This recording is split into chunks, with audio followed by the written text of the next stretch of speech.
Film के शुरू होते ही हमें एक रेडियो में हिंदी में न्यूज़ सुनाई देती है और फिर हम एक बंदे को देखते हैं जो एक बंद जगह में उसी पजल बॉक्स को लेकर बैठा था। तभी वो पजल सॉल्व हो गई और उसमें से म्यूजिक की आवाज आने लगी। जब उसने उसे पास जाकर देखा तो उसमें से बहुत सारे हुक्ड चेन्स निकले जो उसकी बॉडी में धंस गए। फिर उसे बहुत ज्यादा टॉर्चर किया गया, उसे बहुत पेन दिया गया और फिर उसे बनाया गया एक सेनोबाइट। और ये और कोई नहीं बल्कि हेल प्रीस्ट यानी पिनहेड ही था। यहाँ हमें दिखाया गया कैसे वो बंदा पिनहेड बना, लेकिन बहुत ज्यादा कुछ बताया नहीं गया कि सेनोबाइट बनने से पहले उसका नाम क्या था, वो क्या करता था और रेडियो में हिंदी में न्यूज क्यों आ रही थी। तो ये सब कुछ हमें आगे पता चलता जाएगा, लेकिन उससे पहले गाइस, मेरा नाम है चरण, आप देख रहे हैं खूनी मून चैनल और स्वागत है आपका आज की वीडियो में, जहाँ आज मैं करूंगा हेलरेजर फिल्म सीरीज के दूसरे पार्ट हेल बाउंड हेलरेजर 2 का ब्रेक डाउन। ये पार्ट हेलरेजर की स्टोरी का डायरेक्ट सीक्वल है जो रिलीज हुआ था 1988 में। अगर आपने अभी तक इसका फर्स्ट पार्ट नहीं देखा तो उसका लिंक आपको डिस्क्रिप्शन और पिन कमेंट में मिल जाएगा,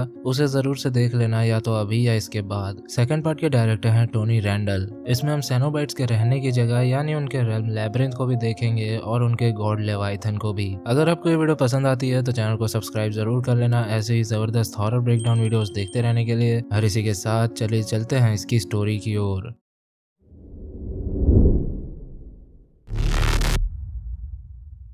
फर्स्ट पार्ट के एंड में कर्स्टी ने पजल को वापस पहले वाले फॉर्म में लाकर सारे सेनोबाइट्स को वापस हेल में भेज दिया था। फिर उसने पजल बॉक्स को नष्ट करना चाहा, लेकिन पजल गार्डियन उसे उठाकर वहां से छू हो जाता है। अब आते हैं मेन स्टोरी लाइन पर, जहां हम देखते हैं कर्स्टी को, जो फिलहाल चेनार्ड इंस्टीट्यूट नाम के साइकियाट्रिक हॉस्पिटल में है। इसका बॉयफ्रेंड स्टीव भी बता सकता है कि ये यहाँ कैसे पहुंची, लेकिन डिटेक्टिव रॉनसन ने उसे पहले ही घर भेज दिया। कर्स्टी के होश में आते ही उससे सब पूछने लगे कि तुम्हारे घर में वो सारे मर्डर्स कैसे हुए, और जब उसने सब कुछ सच बताया तो किसी ने उस पर यकीन नहीं किया, ना डिटेक्टिव ने ना ही डॉक्टर चेनार्ड ने। लेकिन डॉक्टर के असिस्टेंट काइल ने उस पर थोड़ा भरोसा दिखाया। खैर, पुलिस को लैरी यानी कर्स्टी के डैड के घर से एविडेंस के नाम पर सड़े गले लाश मिले, जो काम था जूलिया का। साथ ही उन्हें वो मैट्रेस भी मिला जिस पर जूलिया सेनोबाइट्स का शिकार बन गई थी। कर्स्टी को जैसे ही उस मैट्रेस के बारे में पता चला तो उसने उन्हें कह दिया कि उस मैट्रेस को अभी डिस्ट्रॉय कर दो, नहीं तो खेल खत्म है। लेकिन वो उसकी बात कहाँ ही सुनने वाले थे।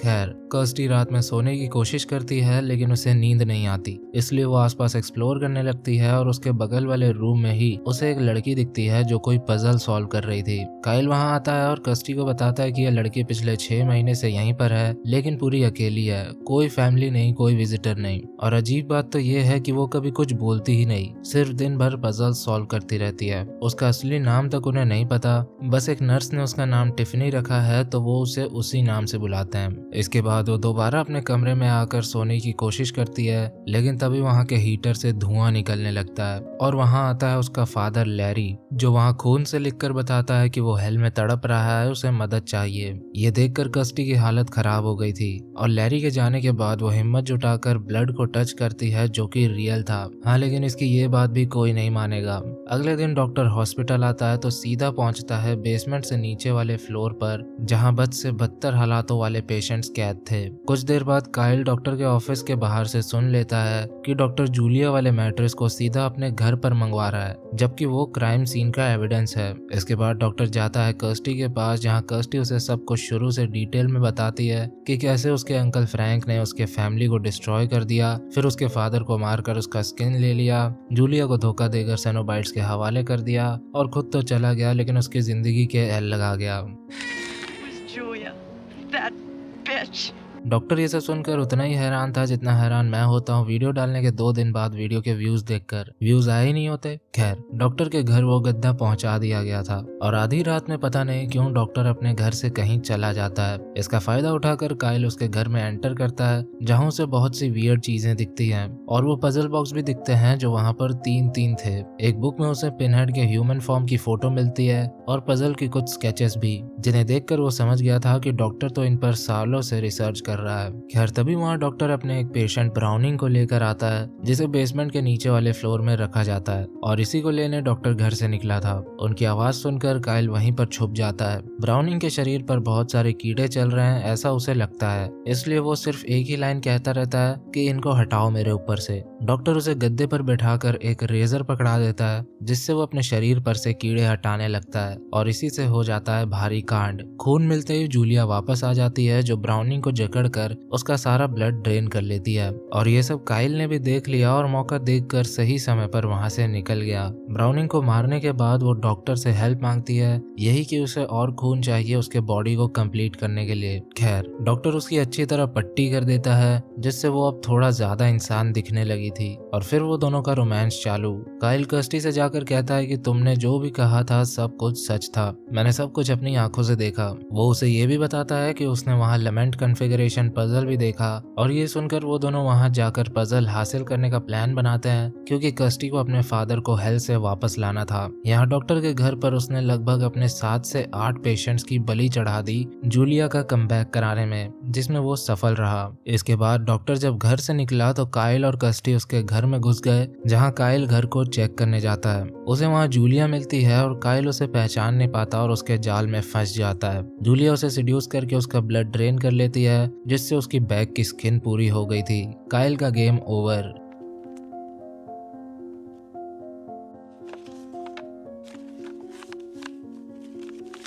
ऊपर की हलचल सुनकर कर्स्टी चेक करने जाती है, जहां एक साथ इतनी सारी लाशें देखकर वो हैरान थी। और तभी उससे मिलती है जूलिया। वो जूलिया पर हमला कर देती है, लेकिन खुद ही चित पड़ जाती है। और यहाँ डॉक्टर लेकर आता है एक और पेशेंट को, जो थी टिफनी, लेकिन इस बार जूलिया के लिए नहीं बल्कि खुद के लिए। दरअसल डॉक्टर का ह्यूमन साइकोलॉजी में इंटरेस्ट था, तो वो हमेशा से जानना चाहता था कि इंसान के मरने के बाद उसके साथ क्या होता है, वो हेल में जाता है या हेवन में जाता है। इन शॉर्ट उसे ह्यूमन साइकोलॉजी की सीमाएं लांघनी थी, जिसके लिए वो काफी सालों से लेमेंट कॉन्फ़िगरेशन पर रिसर्च कर रहा था। और आज उसने उस पजल को सॉल्व करने का डिसीजन लिया, लेकिन वो खुद उसे सॉल्व नहीं करेगा, बल्कि ये काम करेगी टिफनी, क्योंकि इसी काम के लिए डॉक्टर ने उसे अपने मेंटल इंस्टीट्यूट में रख रखा था। क्योंकि टिफनी का इन पजल में बहुत इंटरेस्ट था, किसी भी पजल को देर से ही सही लेकिन वो सॉल्व कर लेती थी। इसका मतलब उसे सिर्फ एक डिवाइस की तरह काम में लिया जाएगा।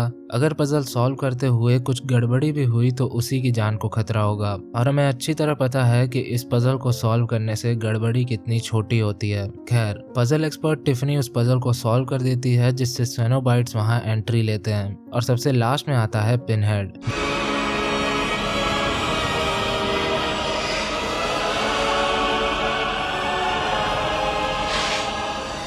जो आते ही बाकी सारे सेनोबाइट्स को टिफनी को नुकसान पहुंचाने से रोकता है, क्योंकि उसे फील हो गया था कि टिफनी के हाथों ने नहीं बल्कि किसी की इच्छाओं ने उन्हें यहाँ बुलाया है। वहाँ सेनोबाइट्स के रेल्म का पोर्टल ओपन हो चुका था, जहाँ से जूलिया और डॉक्टर अंदर की तरफ चल देते हैं। सेनोबाइट्स उन्हें बुलाने वाले की खोज में चले जाते हैं और टिफनी भी टनल्स में चल देती है। कुछ देर बाद कर्स्टी को होश आता है और वो भी पजल बॉक्स उठाकर हेल की तरफ चल पड़ती है अपने फादर की तलाश में। टिफनी एक म्यूजिक की आवाज को फॉलो करती हुई एक कार्निवल में पहुंचती है, जहां उसे उसका पास्ट दिख रहा था। उसकी मॉम दिख रही थी जिसके साथ कुछ गलत हुआ था, और फिर उसे एक क्लाउन दिखा जो अपने आंखों से जगलिंग कर रहा था। इसके साथ उसे और भी कुछ फक्ड अप चीजें दिखती हैं, और फिर वो टनल से होते हुए आ जाती है असल लैबिरिंथ में, वहीं जहां सेनोबाइट्स रहा करते हैं। कर्स्टी टनल्स में भटकते हुए अपने पुराने घर में पहुंच जाती है, जहां वो अपनी मॉम की फोटो देखकर खुश हो रही थी। लेकिन तभी उसके साथ भी वियर्ड चीजें होने लगती है, जिसके साथ वो आ जाती है एक कमरे में, जहां उसे मिलते हैं सेनोबाइट्स, जो कर्स्टी को देखकर सोच रहे थे कि इसी ने इन्हें यहाँ बुलाया है। वेल पिछले पार्ट में तो कर्स्टी इनसे जैसे तैसे बच गई थी, लेकिन अब वो उनसे घिर चुकी है। प्लस अब वो उनके ही रेल में है, यानी बचना मुश्किल है।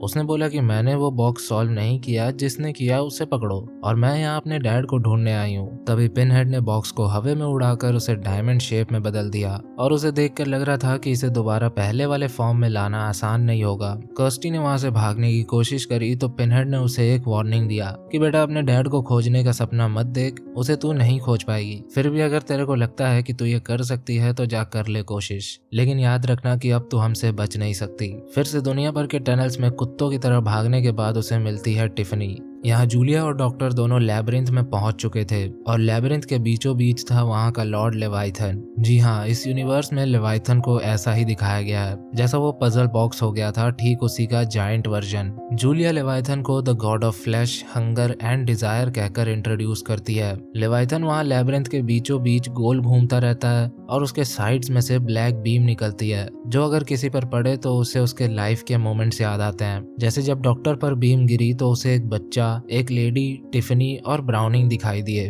पक्का इसने उन सब के साथ पास्ट में कुछ गलत किया होगा जिसे ये अभी तक अपने माइंड से निकाल नहीं पाया है। ब्राउनिंग के साथ तो अभी किया था। फिर से ब्लैक बीम पड़ने से हम टिफनी की मॉम को टिफनी के लिए उससे हेल्प मांगते हुए देख पाए। ये सब देखकर डॉक्टर की फटके 69 हो गई और अब वो वहां से जाना चाह रहा था, लेकिन जूलिया लेवाइथन को देखकर उसके जैसा बनना चाहती थी, उस डायमेंशन पर राज करना चाहती थी। उसका मानना था कि वो यहाँ से बचकर वापस इसलिए जा पाई ताकि वो लेवाइथन के लिए और लोगों के सोल्स ला पाए। इसलिए उसने लेवाइथन को सर्व करने के लिए डॉक्टर को कुर्बान कर दिया। डॉक्टर के पीछे से पजल बॉक्स का बिगर वर्जन निकला जिसमें जूलिया ने डॉक्टर को धक्का दे दिया, जहाँ इंजीनियर उससे सेनोबाइट में बदलने लगा। यहाँ इन दोनों को चलते चलते दिखा लैरी के घर का दरवाजा, वही घर जहाँ फर्स्ट पार्ट में सारे कांड हुए थे। कर्स्टी टिफनी को बाहर ही रुकने को कहकर खुद अंदर चल देती है। वहाँ कुछ छोटी छोटी टनल्स थी और हर एक टनल से एक बेड बार बार अंदर बाहर हो रहा था। उन बेड्स पर कोई फीमेल फिगर लेटी हुई थी जो मोर्निंग की साउंड निकाल रही थी। उन पर से चादर हटाने पर वो गायब हो जाती थी। कर्स्टी को वहाँ एक मिरर और कुछ मेकअप का सामान मिला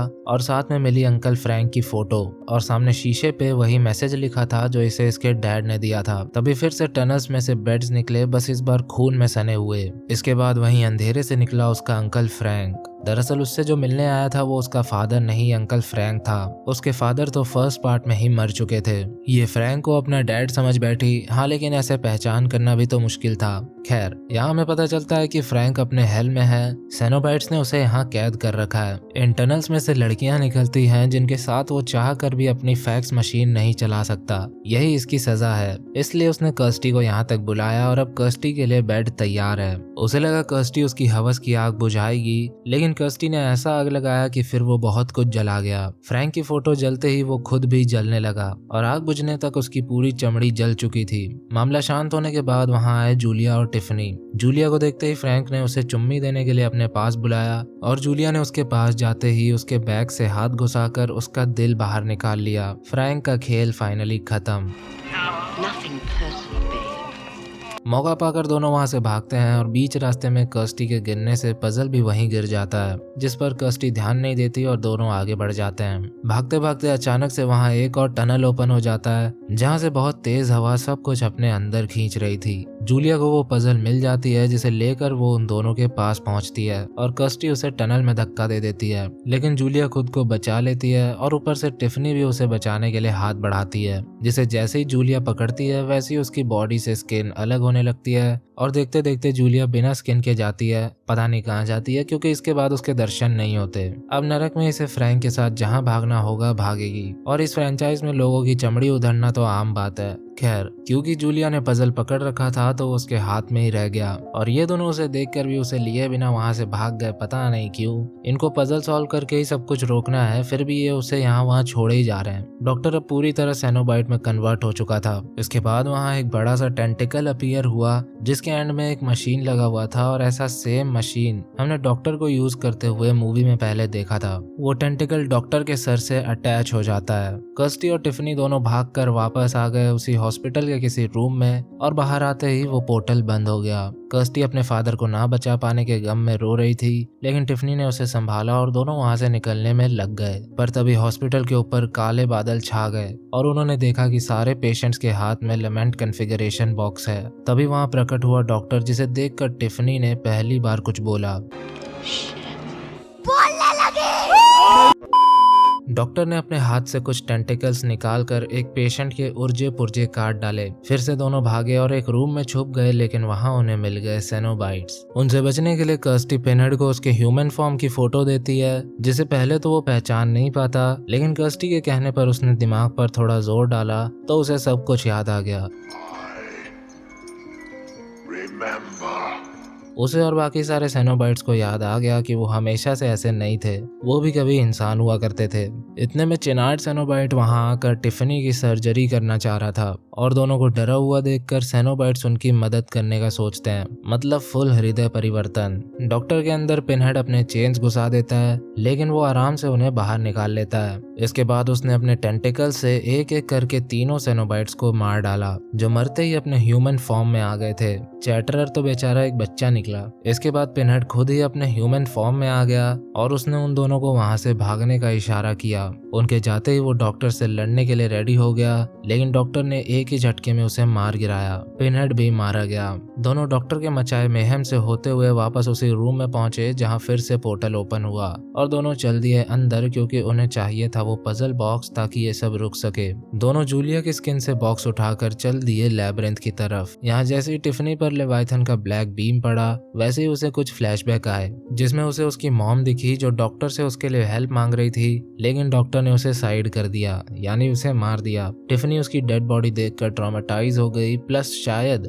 उस पे किसी तरह का अब्यूज भी हुआ था, जिसके बाद वो म्यूट हो गई। उसने बोलना बंद कर दिया, जबकि अपनी मॉम के साथ वो सही से बोल पाती थी। अब उसकी मॉम के साथ असल में क्या हुआ ये तो नहीं बताया गया है फिल्म में, तो हाँ, हम सिर्फ अज्यूम कर सकते हैं, अपनी अपनी थ्योरीज बना सकते हैं। खैर, टिफनी लेवाइथन के सामने ही पजल को पहले वाले फॉर्म में ला रही थी कि तभी वहां आ गया डॉक्टर। वो सेनोबाइट बनने के बाद टिफनी को अपनी सबसे पहली पेशेंट बनाना चाहता था, और हाँ, पता नहीं कैसे, लेकिन इसे सेनोबाइट बनने के बाद याद है कि ये पहले इंसान हुआ करता था। सबसे पहले उसने कर्स्टी को परे हटाया और कर्स्टी टिफनी को छोड़कर भाग गई। इसके बाद वो टिफनी के लिए बढ़ा, लेकिन तभी वो पजल बॉक्स वाला चेंबर अपीयर हुआ जहां से निकली जूलिया, जिसने आते ही अपना काम शुरू कर दिया। मौके का फायदा उठाकर टिफनी ने पजल को नॉर्मल कर दिया, जिससे डॉक्टर धीरे धीरे कमजोर होता जा रहा था, और फिर उसके सर से कनेक्टेड टेंटिकल ने सर को उसके बॉडी से अलग कर दिया। डॉक्टर मारा गया, लेकिन टिफनी लटक चुकी थी और अगर यहाँ से गिरती तो बचना पॉसिबल नहीं था। जूलिया ने उसे बचाने के लिए अपना हाथ बढ़ाया, जो बार बार उसकी बॉडी से अलग हो रहा था, लेकिन फिर भी काम बन गया। और यहाँ पर जूलिया ने अपना असली रंग दिखाया। वो और कोई नहीं बल्कि कर्स्टी थी, जिसने जूलिया की स्किन पहन रखी थी।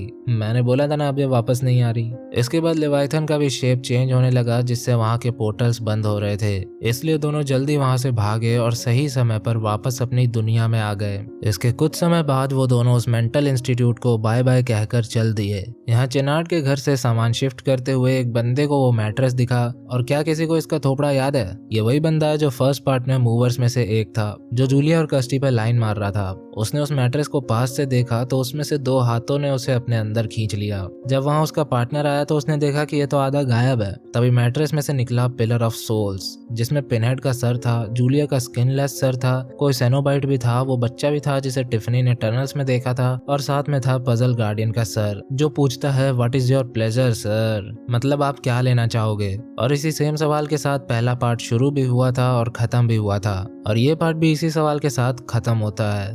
तो दोनों पार्ट्स देखकर हमें ये तो पता चल गया कि सेनोबाइट्स जिसे भी अपने साथ लैबिरिंथ ले जाते हैं वो मरते नहीं है, बल्कि उन्हें वहीं टॉर्चर किया जाता है और उन्हें वापस अपनी दुनिया में भी लाया जा सकता है किसी की ब्लड की मदद से।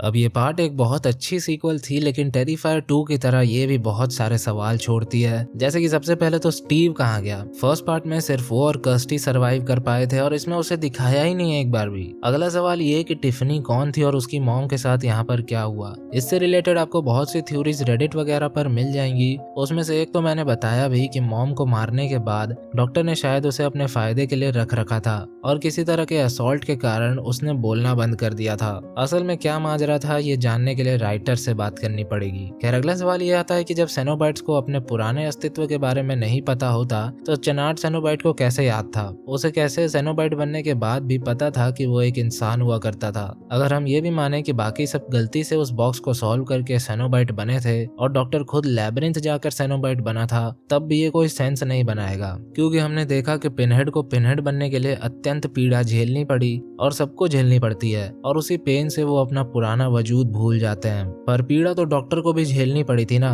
फिर भी उसे तो याद था कि वो पहले इंसान था। पता नहीं भैया, इस फ्रेंचाइज में कुछ भी चलता रहता है, मैं नहीं अपना सर खपा रहा। देखते अगले पार्ट में क्या जानने को मिलता है। थर्ड पार्ट देखने के लिए चैनल को सब्सक्राइब करना मत भूलना, और नीचे इंस्टा वगैरह का लिंक मिल जाएगा जहाँ आप मेरे साथ जुड़ सकते हो पर्सनली। बाकी इसी के साथ your horror host and ghost signing off.